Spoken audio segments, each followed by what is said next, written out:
kimni yoshi 40 ga yetgan bo'lsa, bu kishi oxirat bozoriga o'tib bo'lgan bo'ladi. 40 yoshga to'ldingizmi? Aqlingiz to'ldi, jismingiz to'ldi, ruhiyatingiz to'ldi. Siz komil inson bo'ldingiz. 40 ga kirgach o'zi shunaqa gap bor ekanda. Haligi pel atvorlar bo'ladi-yu, inji, qaysar, baxil, sergap, shunaqa yomon pellar. 40 ga kirguncha shu odamni tuzalishi umid qilinadi. 40 dan keyin ham shunday bo'lsa, bu endi o'zini guli deyiladi.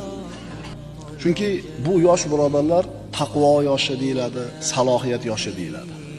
Bunaqa yoshga kirgandan keyin bu inson Qur'onga berilish kerak, Qur'onga suyanish kerak, amal qilish kerak, Qur'on tilovati bilan ovora bo'lish kerak, zikr bilan ovora bo'lish kerak tili.